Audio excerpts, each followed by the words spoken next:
This is not a story. It's a war cry. A man versus his excuses. You want greatness? Then kill the comfort. Welcome to It's You versus You. Chapter 1. The War Within.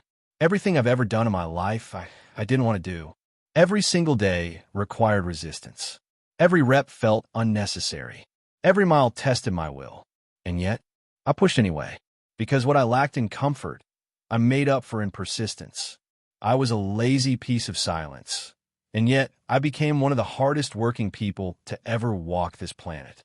I lacked guidance. I lacked hand-holding. I had zero safety nets. So I realized no one was coming. No one was going to rescue me. It wasn't about talent or luck. It was about sheer unwillingness to be average. It was me versus me, and I had to stare myself down in that ring every damn day. I didn't choose this path because I wanted to.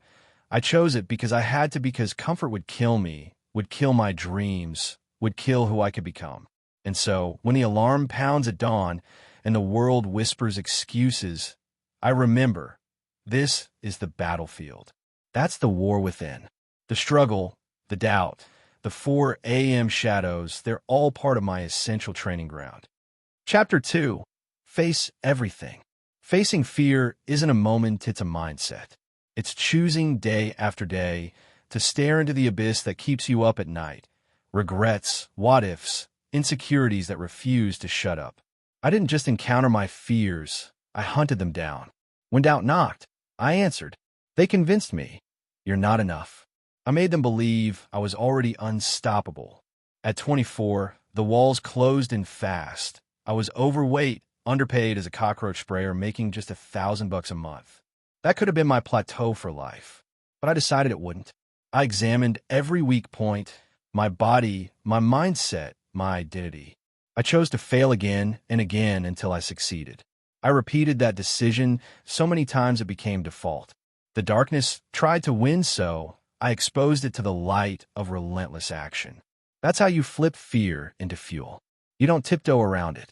You invite it for dinner and serve it pain. Chapter 3. The Voices. Inside your head, live, 2 narrators. The soft voice whispers comfort, offering peace and safety. It's the voice that says, you've done enough. Take a break. Ease up.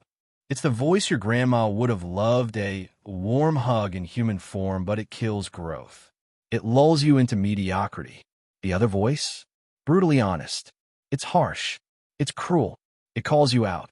It's the voice that says, stop lying to yourself. You ain't doing shit. That voice isn't cruel, it's real. So many people silence it because it hurts. But hear me. The truth is where you unlock your potential. When that uncomfortable voice speaks, I don't cover my ears. I lean in. I amplify it. I make it the anthem of my grind. Calluses on the soul. Because once comfort dissolves, greatness moves in. Chapter 4. The 80% Rule. Most people operate in the election zone of safety, 20%. Comfortable, predictable, controlled. But life's transformation? It lives in the 80%. That zone is chaotic. It's painful. It's filled with mistakes, heartbreak, growth, nightmares, redemption. It's where you break and rebuild. It's the terrain where the weak give up and the relentless rise. Yet the door to greatness opens after you walk through that zone. That's why 80% of people never see it. They avoid the discomfort. They don't want to stare at the version of themselves they buried. But greatness? It doesn't happen in a cozy corner.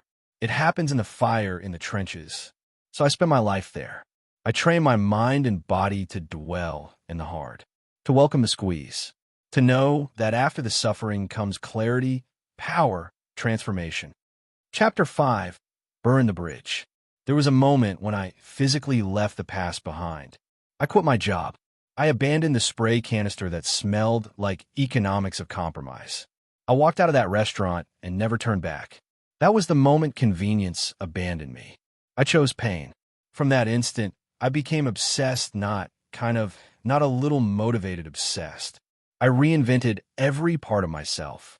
I crafted a version of me that could hold pain without flinching.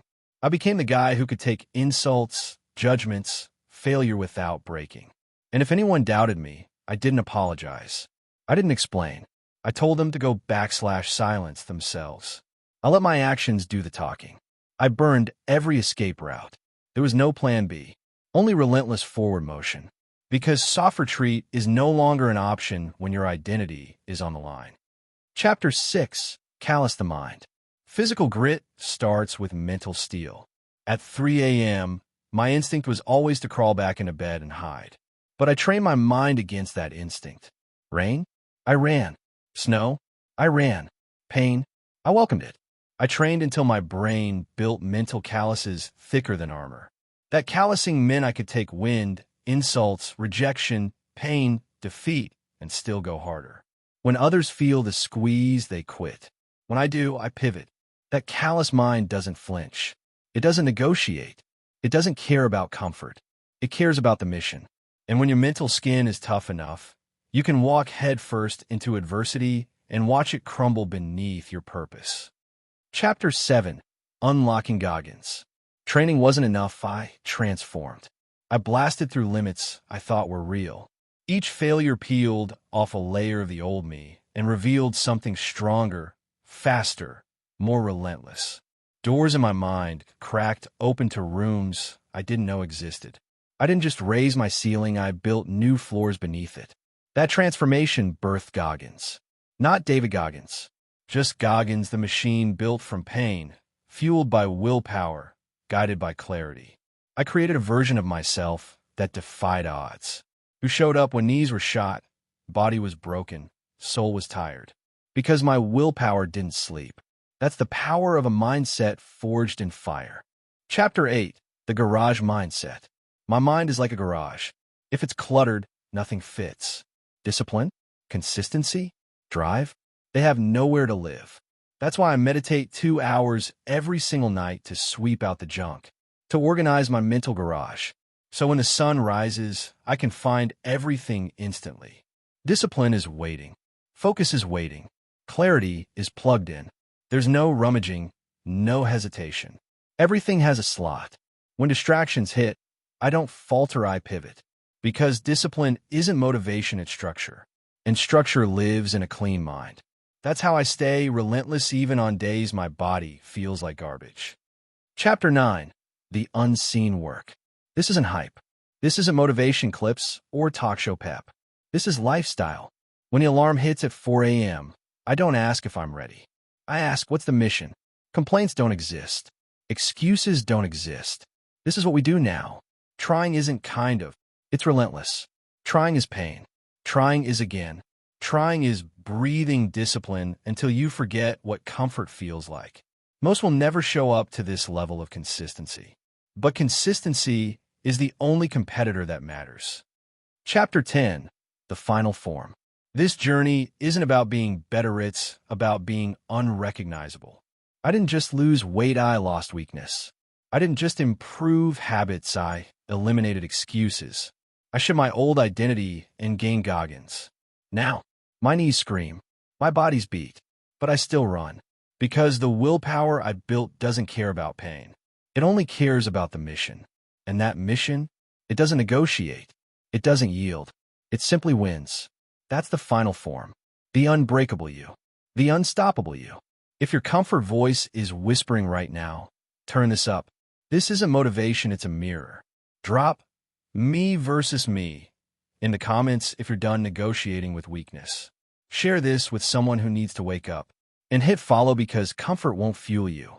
But we will. This is mindset over comfort.